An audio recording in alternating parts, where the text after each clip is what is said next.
പലതരം ചേരുവകൾ. ഇന്ന് നമുക്ക് ക്രിസ്പി ആയിട്ടുള്ള വെജിറ്റബിൾ കട്ട്ലേറ്റ് എങ്ങനെ പെർഫെക്റ്റ് ആയിട്ട് തയ്യാറാക്കാമെന്ന് നോക്കാം കേട്ടോ. ഈ രീതിയിൽ നിങ്ങൾ ചെയ്യാന്നുണ്ടെന്നുണ്ടെങ്കിൽ പൊട്ടിപ്പോവാതെ നമുക്ക് കറക്റ്റ് ആയിട്ട് കിട്ടും.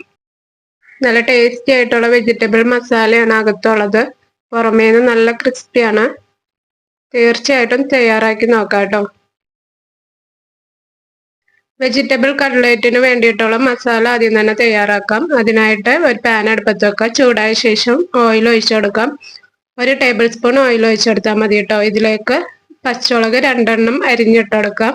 പാൻ അടുപ്പത്ത് വെച്ച ശേഷമാണ് പച്ചമുളക് എടുത്തില്ല എന്ന് ഓർത്തത്, അതുകൊണ്ടാണ് ഇങ്ങനെ അരിഞ്ഞിട്ടത്. ഇഞ്ചിയും വെളുത്തുള്ളിയും വളരെ ചെറുതായിട്ട് അരിഞ്ഞെടുത്തതാണിത്. രണ്ടും 1/2 ടേബിൾ സ്പൂൺ വെച്ചുണ്ട് കേട്ടോ. ഈ 3 ഇൻഗ്രീഡിയൻറ്റും ഇട്ടെടുത്ത ശേഷം ലോ മീഡിയം ഫ്ലെയിമിൽ 30 സെക്കൻഡ് ഒന്ന് നന്നായിട്ട് മിക്സ് ചെയ്തെടുക്കാം. ഒരു വലിയ സവാള ചെറുതായിട്ട് ചോപ്പ് ചെയ്തെടുത്തതാണിത്, അതിട്ടെടുക്കാം. പിന്നെ നിങ്ങളുടെ കയ്യിൽ ഗ്രീൻ പീസ് ഉണ്ടെന്നുണ്ടെങ്കിൽ അതൊരു 1/4 കപ്പ് ഇട്ടെടുക്കാം കേട്ടോ. നല്ലൊരു ടേസ്റ്റ് കിട്ടാൻ നല്ലതാണ്. പച്ച പീസ് നമുക്ക് കടകളിലൊക്കെ കിട്ടും കേട്ടോ. ഇത് ഫ്രീസിങ് ഐറ്റംസിലാണ് വരാം. 2-3 മിനിറ്റ് നന്നായിട്ടൊന്ന് ഫ്രൈ ചെയ്തെടുക്കാം. അതിനുശേഷം ഇതിലേക്ക് ബാക്കിയുള്ള വെജിറ്റബിൾസും കൂടി ഇട്ടെടുക്കാം. ഇത് ഒരു ക്യാരറ്റ് ആട്ടോ, അത്യാവശ്യം വലിപ്പമുള്ള ഒരു ക്യാരറ്റ് ചെറുതായിട്ട് അരിഞ്ഞെടുത്തതാണ്. നിങ്ങളുടെ കയ്യിൽ ചോപ്പർ ഉണ്ടെന്നുണ്ടെങ്കിൽ അത് വെച്ച് അരിഞ്ഞാൽ മതി കേട്ടോ. ഞാനിത് കൈ വെച്ച് തന്നെ അരിഞ്ഞെടുത്തതാണ്. പിന്നെ ബീൻസ് ആണ്, ഒരു 5 ബീൻസ് ആണ് അതുള്ളത്, ചെറുതായിട്ട് അരിഞ്ഞെടുത്തത്. പിന്നെ ബീട്രൂട്ട്, ഒരു കുഞ്ഞ് ബീട്രൂട്ട് ഞാൻ എടുത്ത് അരിഞ്ഞെടുത്തതാണ്. അപ്പൊ നിങ്ങളുടെ കയ്യിൽ മീഡിയം സൈസ് ഒക്കെ ആണെന്നുണ്ടെങ്കിൽ അതിന്റെ പകുതി മതിയാവും കേട്ടോ. ബീട്രൂട്ട് ഒന്ന് വെള്ളത്തിലിട്ട് അതിന്റെ കളർ ഒന്ന് കളഞ്ഞിട്ട് ഇടാന്നുണ്ടെങ്കിൽ ഇത്തിരി കൂടി നന്നായിരിക്കും. ഞാൻ നന്നായിട്ട് അരിഞ്ഞ ശേഷം ഒരു വെള്ളത്തിൽ ഒരു 5 മിനിറ്റ് ഇട്ട് വെച്ച് കുറച്ച് കളറൊന്ന് കളഞ്ഞതാണ്, എന്നാലും കളർ പോയില്ല. ഇപ്പഴും നന്നായിട്ട് കളർ വന്നിട്ടുണ്ട്. ഉപ്പും കൂടി ഇട്ടെടുത്ത ശേഷം അടച്ചു വെച്ച് കുക്ക് ചെയ്യാം കേട്ടോ. ഇപ്പൊ നിങ്ങളുടെ കയ്യിൽ അധികം വെള്ളമൊക്കെ ഇടുന്നുണ്ടെങ്കിൽ അടിച്ചു വെക്കണ്ട. എൻ്റെ വെജിറ്റബിൾ നന്നായിട്ട് ഡ്രൈ ആയിരുന്നുകൊണ്ടാണ് ഞാൻ അടിച്ചു വെച്ച് കുക്ക് ചെയ്തത്. ഒരു 2-3 മിനിറ്റ് അടിച്ചു വെച്ച് ജസ്റ്റ് ഒന്ന് കുക്കാക്കി എടുക്കുക. അതിനുശേഷം ഇതിലേക്ക് മസാലകൾ ഇട്ടെടുക്കുക കേട്ടോ. Chilli powder 1/2 teaspoon, coriander powder 1/2 teaspoon, garam masala 1/2 teaspoon. ഈ മസാലകളെല്ലാം കൂടി നന്നായിട്ട് 1 മിനിറ്റ് ഒന്ന് നന്നായിട്ട് ഫ്രൈ ചെയ്തെടുക്കുക. അതിനുശേഷം വേവിച്ച പൊട്ടറ്റോ ഇട്ടെടുക്കുക കേട്ടോ. പൊട്ടറ്റോ നന്നായിട്ട് വെന്തിട്ടുണ്ടാവണം കേട്ടോ. ഞാനൊരു 5 പൊട്ടറ്റോ ആണ് എടുത്തേക്കുന്നത്. നന്നായിട്ട് വേവിച്ച ശേഷം തൊണ്ട് കളഞ്ഞ് ഉടച്ചെടുത്തതാണ്. ഇനി ഇത് വെജിറ്റബിൾ ആയിട്ട് നന്നായിട്ടൊന്ന് മിക്സ് ചെയ്യുക. അതിനുശേഷം അടി പരന്നൊരു ഗ്ലാസ് എടുക്കുക, വീഡിയോയിൽ കാണുന്നത് പോലെ. ഇനി ഇത് ഇതുപോലെ ഉടച്ച് കുഴച്ചെടുക്കുക കേട്ടോ. ഇപ്പം നിങ്ങളുടെ പൊട്ടറ്റോ നന്നായിട്ട് കുക്കായി നന്നായിട്ട് ഉടഞ്ഞിരിക്കണമെന്നുണ്ടെങ്കിൽ ഇതിൻ്റെ ആവശ്യം വരില്ല. കയ്യിൽ വെച്ച് തന്നെ നന്നായിട്ടൊന്ന് ഉടച്ചെടുത്താൽ മതി. പക്ഷെ എൻ്റെ പൊട്ടറ്റോ നന്നായിട്ട് ഒന്നും കൂടി ഒന്ന് ഉടയാനുണ്ടായിരുന്നു. അപ്പം ഞാൻ വെജിറ്റബിളായിട്ട് കൂട്ടി ഇങ്ങനെ ഒന്ന് ഉടച്ചെടുത്തതാണ്. ഇപ്പൊ എല്ലാ വെജിറ്റബിൾസും കൂടി നന്നായിട്ട് മിക്സായി വന്നിട്ടുണ്ട് കേട്ടോ. ഇപ്പൊ നമ്മുടെ മസാല റെഡി ആയിട്ടുണ്ട്. ഇനി ഇതിലേക്ക് ഫൈനലായിട്ട് കുറച്ച് കൊറിയാണ്ടർ ലീവ്സും കൂടി അരിഞ്ഞിട്ട് കൊടുക്കാം. മല്ലിയില അരിഞ്ഞത് ഒരു 2-3 ടേബിൾ സ്പൂൺ ഒക്കെ ഉണ്ടാവും. അതും കൂടി കൂട്ടി നന്നായിട്ടൊന്ന് മിക്സ് ചെയ്ത് കൊടുത്തിട്ടുണ്ടെങ്കിൽ നമ്മുടെ മസാല ഇവിടെ റെഡി ആയിട്ടുണ്ട്. ഇനി ഇത് ജസ്റ്റ് ഒന്ന് ചൂടാറിയ ശേഷം നമുക്ക് കട്ട്ലേറ്റിനായിട്ട് ഷേപ്പ് ചെയ്യാം. നേരിയ ഒരു ചൂടുള്ളപ്പോൾ തന്നെ ഷേപ്പ് ചെയ്യാന്നുണ്ടെങ്കിൽ നന്നായിരിക്കും കേട്ടോ. വിട്ടു പോരാനൊക്കെ നല്ല എളുപ്പമായിരിക്കും. ഇനി ഇതിലേക്ക് നമുക്ക് വേണ്ടത് ബ്രെഡ് ക്രംസ് ആണ്. ബ്രെഡ് ക്രംസ് ഫ്രൈ ചെയ്തതാണെന്നുണ്ടെങ്കിൽ കൂടുതൽ നന്നായിരിക്കും, നല്ല ക്രിസ്പി ആയിട്ട് കിട്ടും. അപ്പോൾ ഇത് ഞാൻ ബ്രെഡ് പൊടിച്ചെടുത്ത് തന്നെയാണ് കേട്ടോ. ബ്രെഡ് നന്നായിട്ട് മിക്സിയുടെ ജാറിലൊന്ന് പൊടിച്ചെടുത്ത ശേഷം പാനിലിട്ടൊന്ന് ഫ്രൈ ചെയ്തെടുക്കുക. അതിനുശേഷം വീണ്ടും ഒന്ന് മിക്സിയുടെ ജാറിലിട്ട് പൊടിച്ചെടുക്കാം.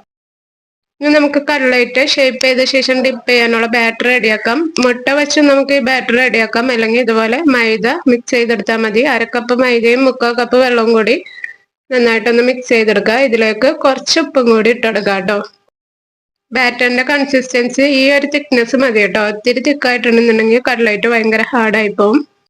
ഇനി നമുക്ക് കട്ട്ലേറ്റ് ഷേപ്പ് ചെയ്യാം. ഞാൻ എപ്പോഴും കട്ട്ലേറ്റ് ഷേപ്പ് ചെയ്യുന്നത് ഈ ഒരു രീതിയിലാണ് കേട്ടോ.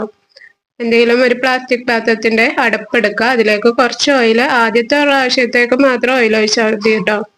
അതിലേക്ക് ഫില്ലിങ്സ് നന്നായിട്ട് അമർത്തി ഫില്ല് ചെയ്ത് കൊടുക്കുക. അപ്പൊ നമ്മുടെ കട്ട്ലേറ്റ് പൊട്ടി പോവില്ല കേട്ടോ. ഇനി ഇതേപോലെ സൈഡിൽ നിന്ന് ഒന്ന് പ്രസ് ചെയ്ത് കൊടുത്ത് ശേഷം ഒന്ന് തട്ടി കൊടുത്തിട്ടുണ്ടെന്നുണ്ടെങ്കിൽ കട്ട്ലേറ്റ് പുറത്തേക്ക് പോകുന്നോളും. നിങ്ങൾ ഈ ഒരു രീതിക്ക് ചെയ്യാന്നുണ്ടെങ്കിൽ ഒരേ ഷേപ്പിലും ഭംഗിക്കും കട്ട്ലേറ്റുകൾ കിട്ടും കേട്ടോ.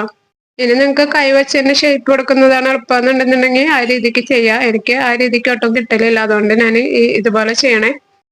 അത് മാത്രമല്ല, നന്നായിട്ട് അമർത്തി പ്രസ് ചെയ്ത് ഷേപ്പ് ചെയ്തില്ല എന്നുണ്ടെന്നുണ്ടെങ്കിൽ എണ്ണയിലേക്ക് ഇടുന്ന സമയത്ത് പൊട്ടി പോവാനും സാധ്യതയുണ്ട് കേട്ടോ. ഇനി ഇത് മൈദപ്പൊടിയുടെ ബാറ്റർ നമ്മൾ തയ്യാറാക്കി വെച്ചതിൽ ഡിപ്പ് ചെയ്ത ശേഷം ബ്രെഡ് ക്രംസിൽ ഒന്ന് പൊതിഞ്ഞെടുത്ത് ഒരു പാത്രത്തിലേക്ക് അടുക്കി വെച്ച് കൊടുക്കാം. ഈ ഒരു രീതിയിൽ കംപ്ലീറ്റ് കട്ട്ലേറ്റ് നമുക്ക് ഷേപ്പ് ചെയ്തെടുക്കാം കേട്ടോ.